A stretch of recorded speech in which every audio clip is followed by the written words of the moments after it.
Now let's go on anyway to talk about one of the main reasons we got you down here today, Kevin, which is your case against the Americans. You're suing the Americans. Now, which particular Americans are you suing and why? Evidence published in The Guardian on the 6th, 7th and 8th of June, and I'm talking about the internal memoranda, not The Guardian story published, showed that 7 American corporations were being paid by the spy agency of the United States to spy on all their customers. So this is part of the Edward Snowden revelations, is it? I have to say, Edward Snowden provided the hard evidence I took to court. This is the interesting thing about this chap, is he sort of, it seems like a kind of innocent little guy, just with his little memory stick there, wandering around the world, going to Hong Kong and Russia and places like that. But what he's done is he's provided some hard evidence of what a lot of us suspected for a long time. Yeah, that there was mass surveillance going on, and it is not benign. But the key thing is it's been ruled illegal in America.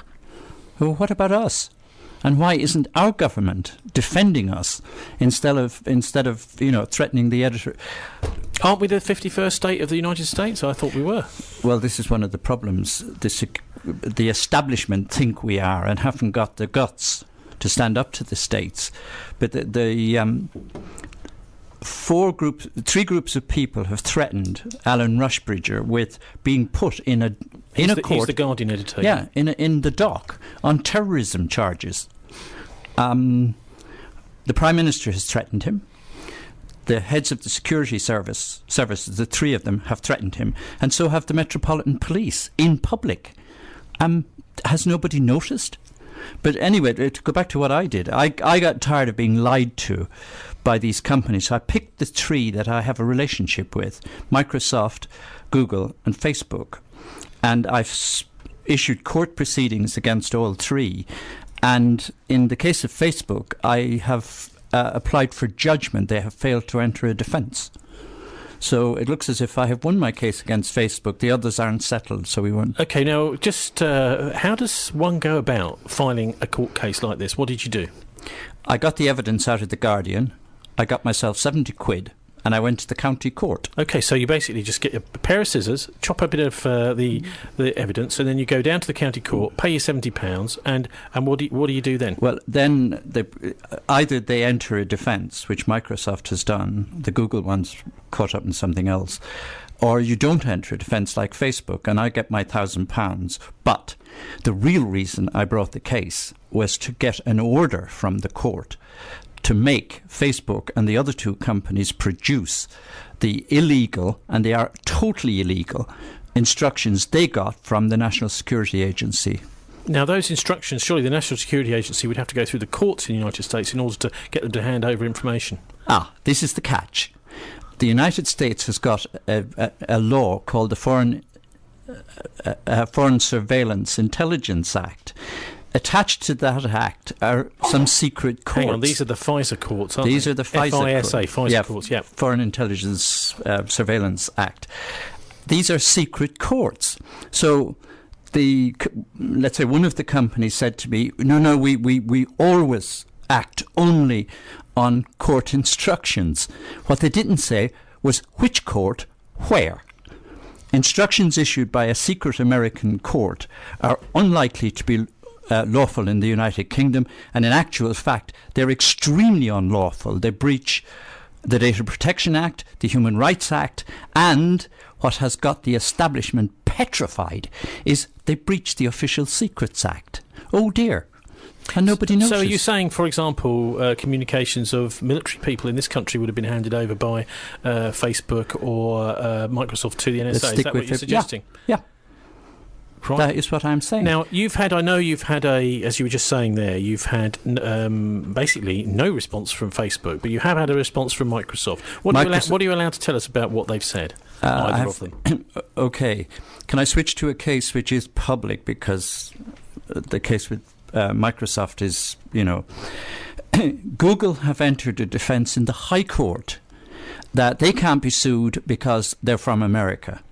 So if you have a problem with Facebook, you have to go to California to sue them. One of the oldest principles of English common law is if you're selling a product in the United Kingdom, you're liable here. and the person who's liable here is the distributor or whoever is. You do not have to go to California. But hang on, Google doesn't sell its product; it's there for free. They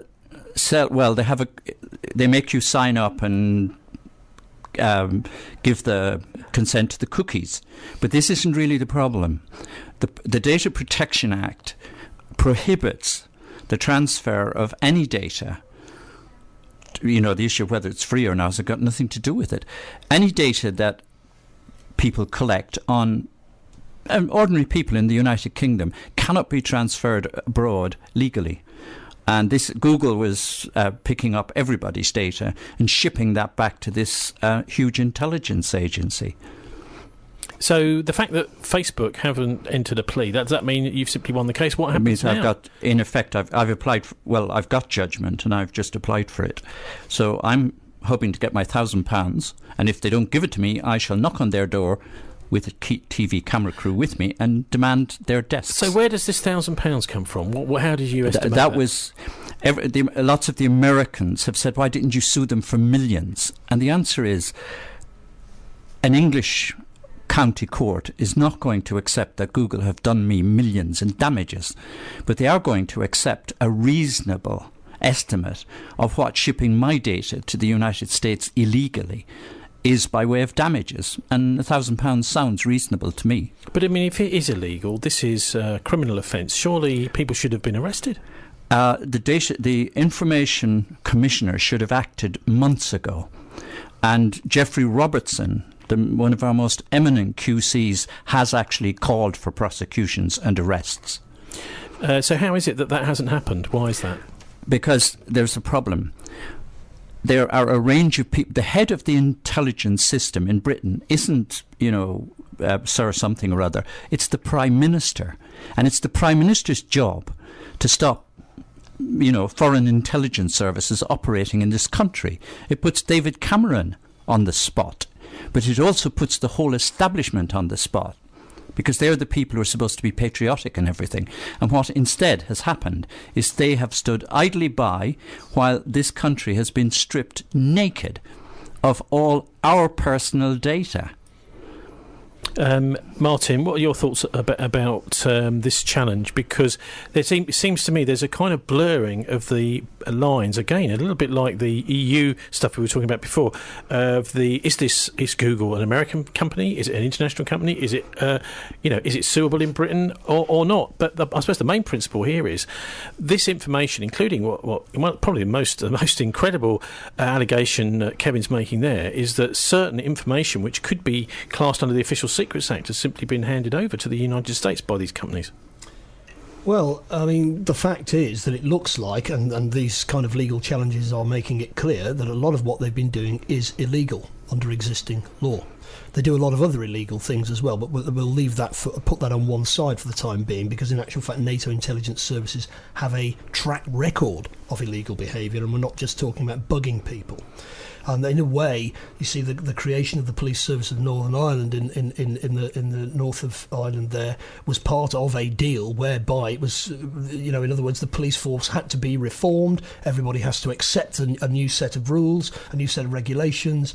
And the point is that we've got to get these intelligence services out of the setup, because they are in fact a menace, and they need to be investigated properly by genuine police officers, and a lot of people, just like bankers, will have to go to prison. Well, the police don't really seem to be interested in investigating or prosecuting those from GCHQ or the National Security Agency. They should be, and if they're not, then we have to move to a different way of looking at it, don't we?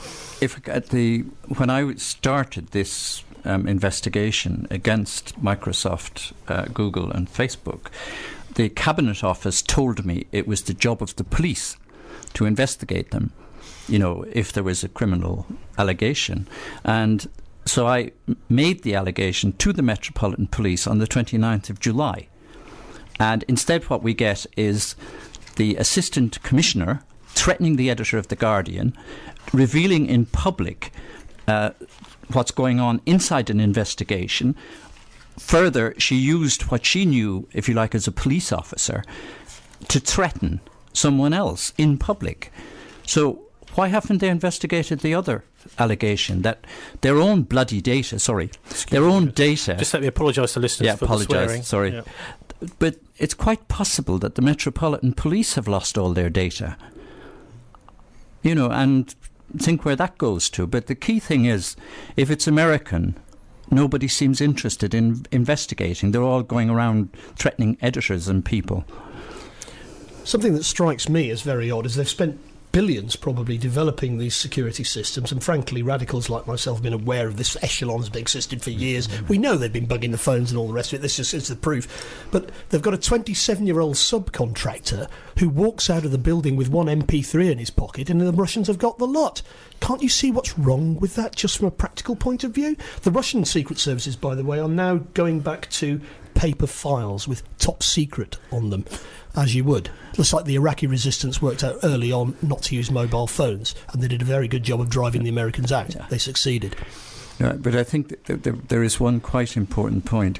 A country like ours has to have a secret service to keep an eye on our enemies. Be. No, we have to, but we have to have one that operates within the law.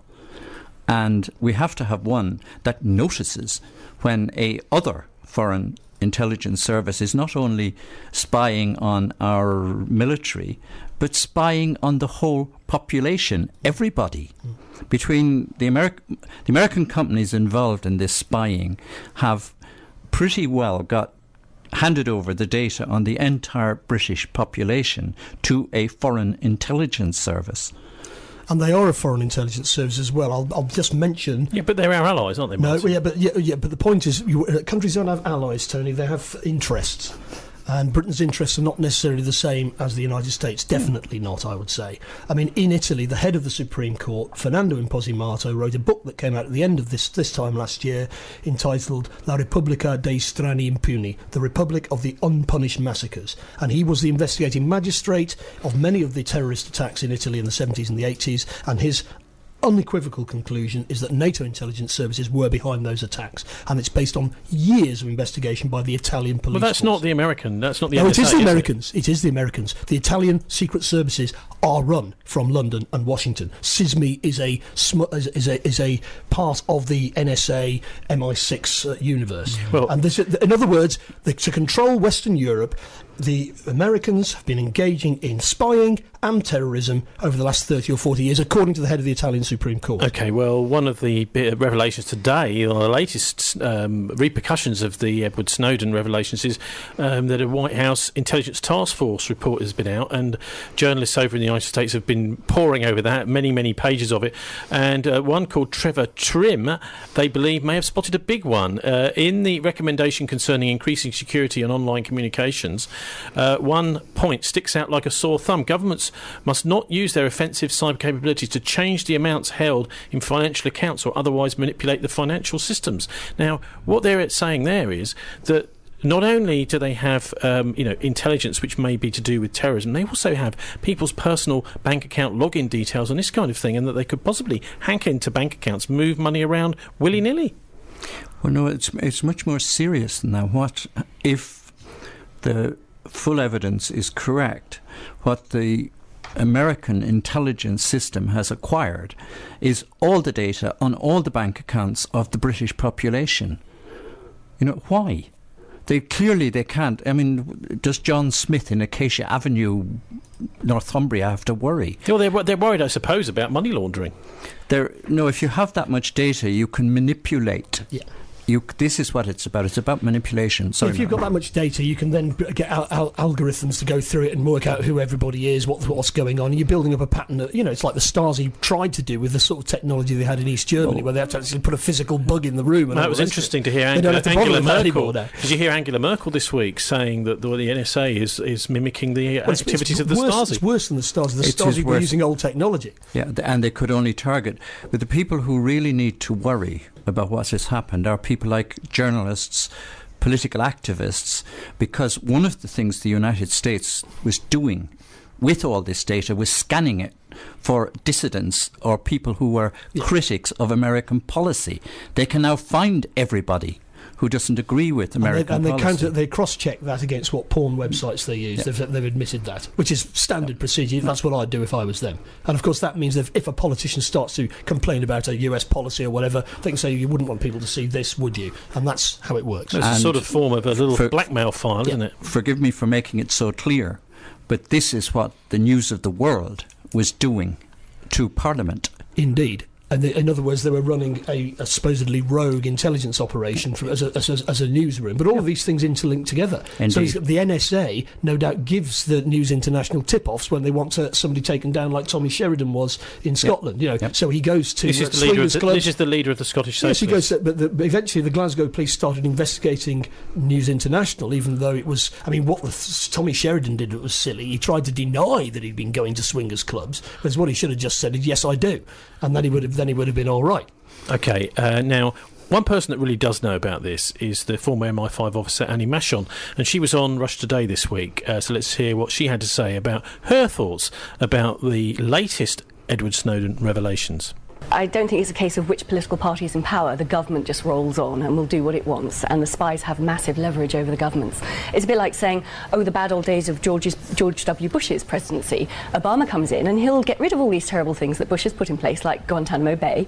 And in fact, Obama is far worse. Now he has presidentially signed kill lists that the CIA present to him based on flimsy evidence. Britain is probably feeding information in about supposed jihadist suspects, no doubt about that, because the relationship between the US and the UK spies is incredibly close.